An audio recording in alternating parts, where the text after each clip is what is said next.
Today on the mile, Schnabel has made the feature. Henry Wiles did not make the cut. The kid with the bent bones, Brian Smith, ends up on the pole for the main event.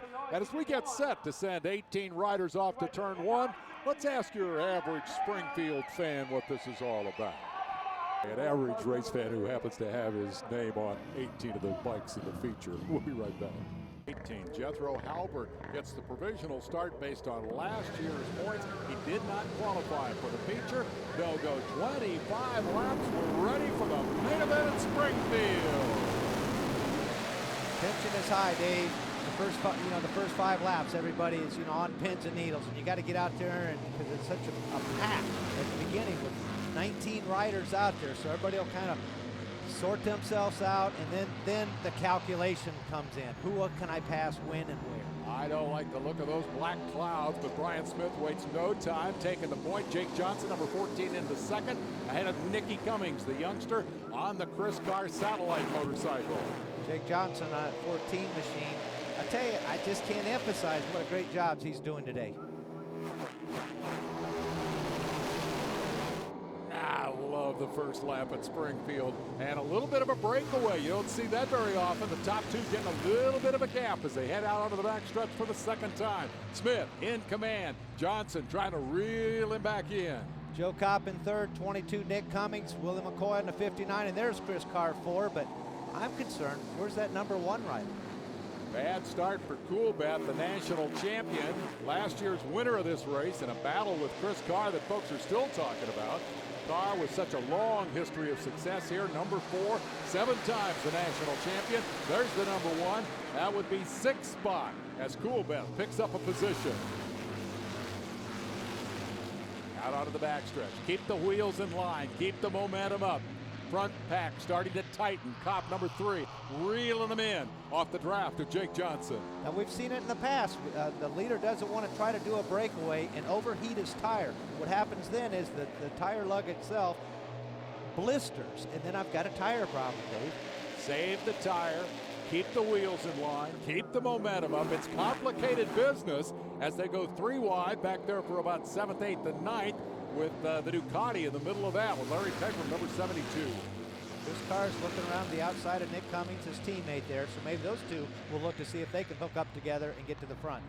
A lot of Chris Carr involvement here. Carr and the 22 of Cummings are teammates, and McCoy on the 59 builds his own bikes, but does it in the Kenny Tolbert shop. Kenny Tolbert, the guy who has for so many years built the equipment for number 4 Carr. But I'll tell you what, Brian Smith is looking like a salty dog out there today. If he's hurt from the broken wrist and broken collarbone, it's not showing here. Ooh, tight moment there for number 3 as Kopp gets pinched on the inside. Just as 42 did to win his heat race. He's taken a lower line. Instead of going down the straightaway up against that outside wall, he's been pulling it down 4 or 5 foot off of the wall to makes it harder for the rider to draft to the inside, because right here, watch Chris, but you're getting awful close to that inside guardrail because you're not getting the proper approach entry into that corner. Boy, Carr made it work for a lap as he goes from 5th to 1st. That's the beauty of Springfield, the incredible draft that you get here. And if you know how to read the wind, you can do some business on this grand old racetrack. Then again, when everybody sets up at the end of the straightaway, that draft will pull you into that corner 10 mile an hour faster than what you want to be, and that bottom line hole plugs up. The only alternative is to try to roll around the outside of the riders. Smith getting the best of it that time by. Smith, Carr, Johnson, and Kopp in a 4-bike breakaway. Number 1, Kenny Coolbeth on the move. He's up into 5th spot. Chris Carr just did it perfect. You've seen him. He rolled around the outside of them riders. Out in front of this near capacity crowd at Springfield. They've been coming here for so many years for this kind of action. Inside goes Johnson. Can't make it work. Smith holds them at bay. Joe Kopp, he's sitting there. He's a wily veteran. And he said earlier in his interview, he's been here a lot of times, and second's the best he's ever run. Kopp sits in 4th, watching the battle up front. Ooh, up close to that outside wall goes Kopp as he tries to pick up a position, and does, into 3rd. I don't know if Kenny Coolbeth on the number 1 machine is just letting these guys set the pace, and he's mathematically working his way to the front, but normally Kenny would be leading this event by now. What do you got, 10 guys in that lead pack as they come down one more time across start finish. Carr to the inside, takes the top spot away from Smith. And then you've got J.R. Schnabel back there lurking in the back as well, wanting to hang on to that lead group. I miscounted. There are only 9. What a battle. Single file down the backstretch. This is poetry in motion at Springfield. You can throw a blanket over the top 9 riders. How much closer can that be? Can it get, Dave? I mean, this is great stuff. Jared Meese enters the mix on number 21 as he picked up a spot that time. As they come off the corner, they slide their butts to the back of the seat to try to get traction. When they get down in that crouch position to try to cheat the air, there goes Chris. See, looking to the outside. Yep, he's able to hold his momentum and roll around the outside of Brian Smith. Great move. Tight battle, and it's very strategic. You want to figure out how you can run with the guy in front of you. Where can you draft past him? Set yourself up for the last couple of laps. You got to be in the right spot on the money lap to make that draft pass and pull it off. It's not necessarily the best idea to be leading it off 4 on the 25th and final circuit. The first 20 laps, you turn into a calculator, Dave. You figure out, whoop, look at Chris's hand going up in the air. We've got weather in the air. We've got weather in the air. Tough for the officials trackside to know exactly how bad the conditions might be, but that would seem to be a hint from Carr that the sprinkle of rain may become a problem here. Absolutely. You know, we know what it's doing on the front straightaway, but I can't tell. Is it raining on the back? There they go. The red lights did come on. Yep. Carr letting everybody know those hands coming off the left hand, the clutch side of the handlebar, to let the guys behind know we got a problem. We're going to stop this baby. At the speeds they're running, Dave, and with the dust control chemical they put on the racetrack, a little bit of extra water just turns into snot. Sky does not look that threatening. Let's hope that this will be a brief delay. Obviously a dirt track, so if it gets a whole lot of rain, you got a big problem. We're going to take a break and come back with more of the Memphis Show. The track is race ready. The field is aligned. You see how they're kind of staggered. It's not a single file, literally.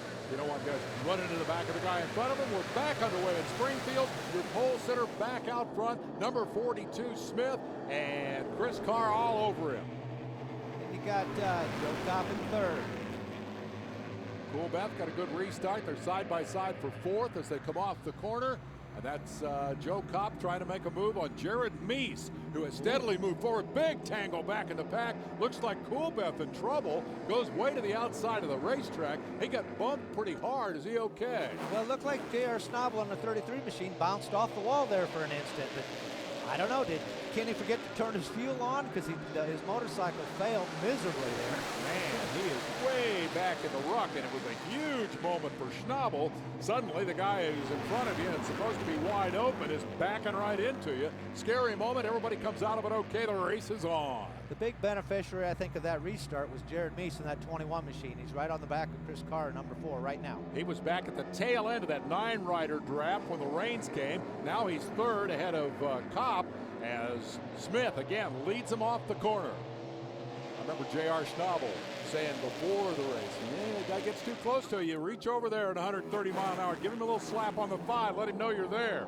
Scary stuff. That number 22, Nick Cummings, is doing a great job. He's virtually a rookie out here racing with these veterans, and you know, these guys he's going to have to go to school on these riders to be able to position himself to where he needs to be to possibly pull out a win. Nick's a huge talent, came out of the amateur ranks, won championships there. His dad was an excellent racer and part of that Michigan Mafia. Carr taking the lead there. Michigan had never, well, I'll take that back. They produced 1 championship rider, Chet Digraph, until Bart Markle came along and won 3 titles. Since then, kids from Michigan have won 200 of these races, and I've lost track of how many championships. They call them the Michigan Mafia, and right now, the godfather is number 42, Brian Smith, as he goes back in front of Chris Carr.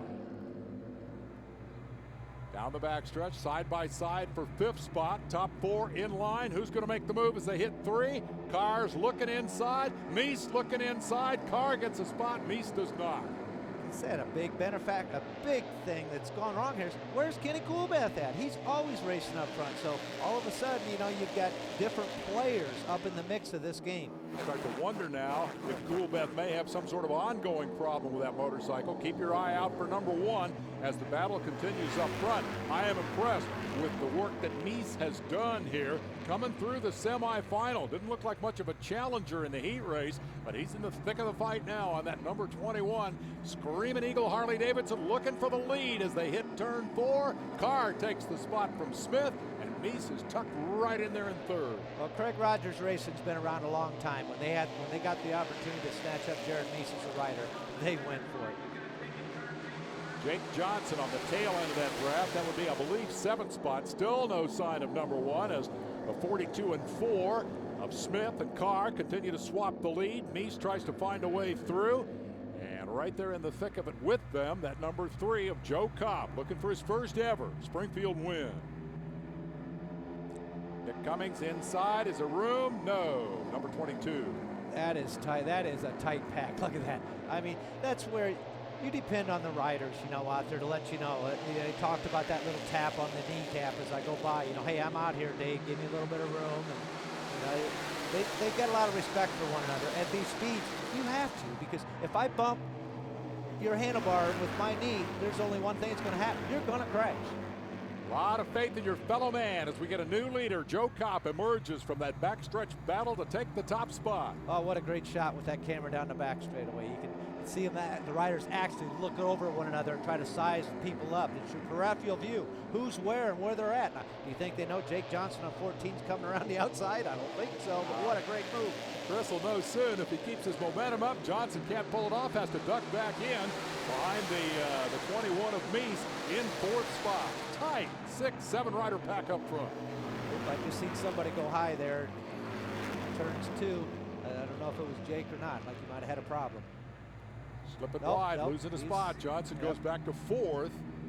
Still very much in the mix. We've seen him go from 5th or 6th to the lead with the right use of the draft here at Springfield. Absolutely. Joe Kopp, he tried a little wider entry there because the bottom was plugged up. There's no place to go. And with that speed in the air, it draws you into that corner faster than you want to be, and you don't want to run into the back end.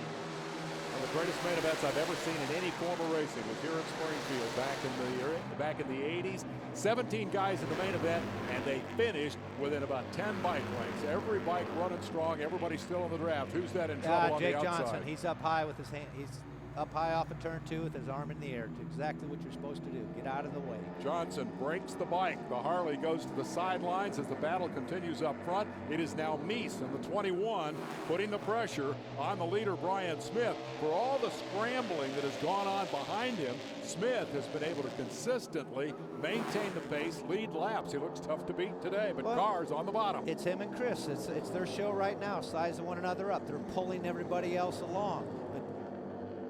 What Jake Johnson did there, he got his hand up. When you're in a tight pack like this and something falters on your motorcycle, you just can't bluntly change lines because you don't know who's out there. So all you can do is try to wave your foot, wave your hand, and letting the riders know you've got a problem.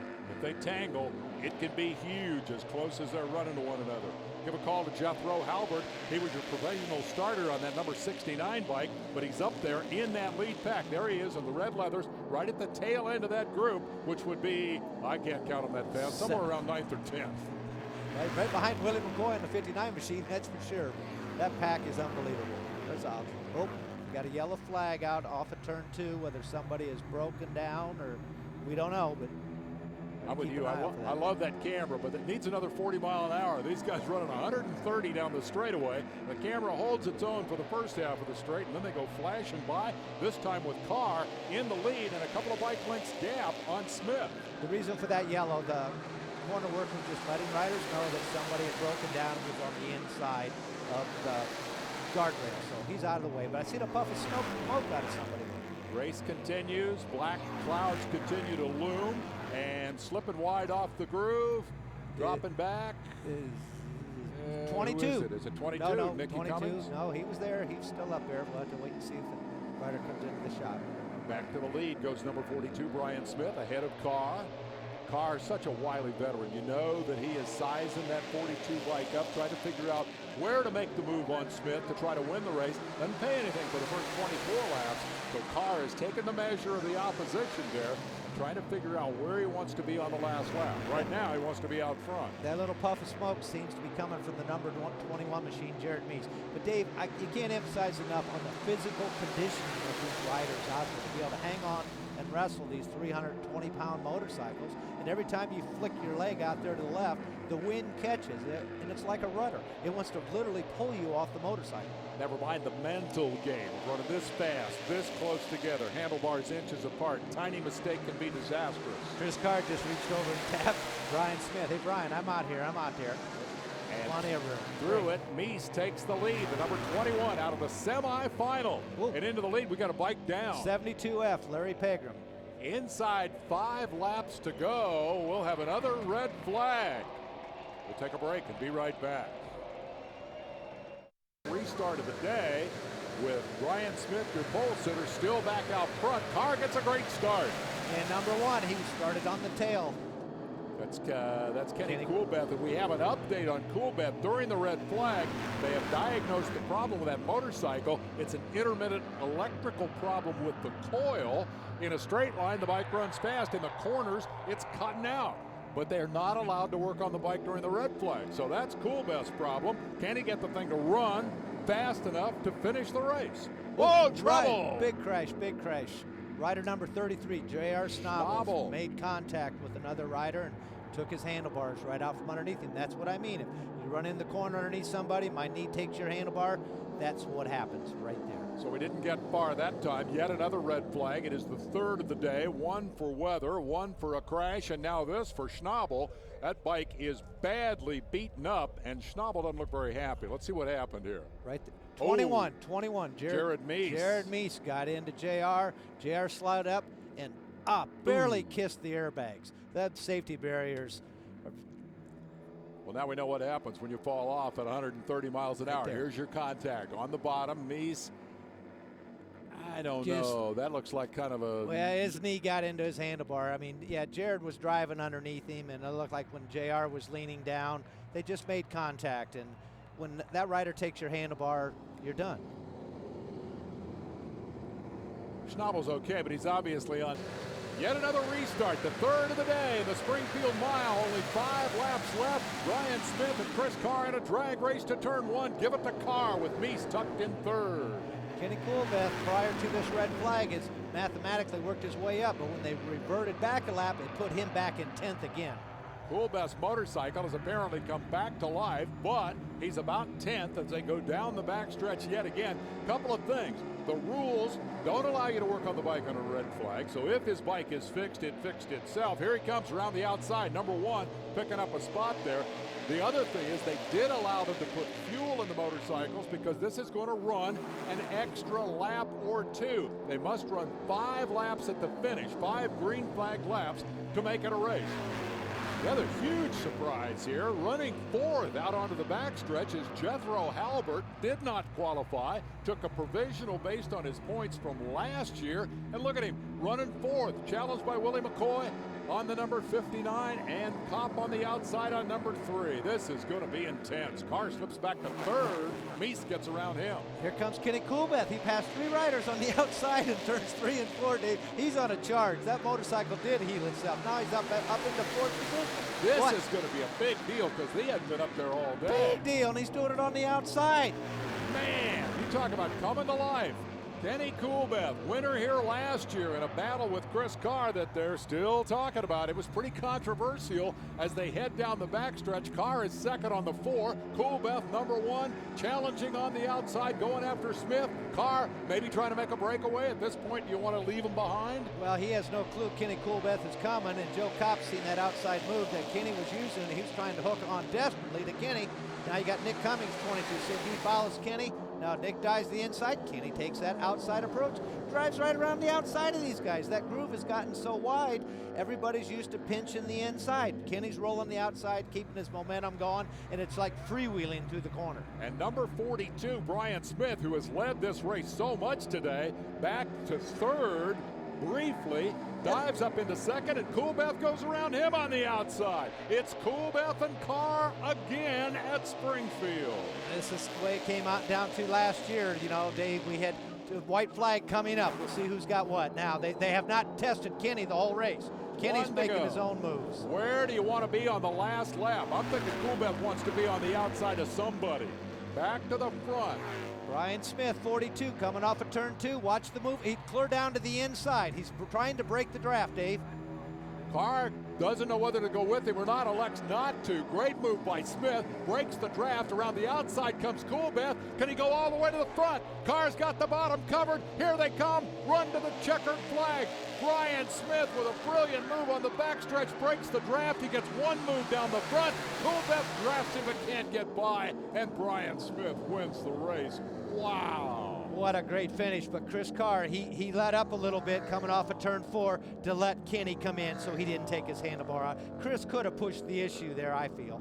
As they cross the stripe, the interval is a bike length as Smith wins it over Coolbeth. Coolbeth, whose motorcycle worked a bit of a miracle there. Congratulations all around for Brian Smith, who wins Springfield for the second time on the Screaming Eagle Harley-Davidson. Wow, Dave, what a great finish. We'll be back to hear from the winner. The victory celebration at Springfield, Brian Smith and the team parading the checkered flag. He holds off Kenny Coolbeth to win, with Chris Carr rounding out the podium.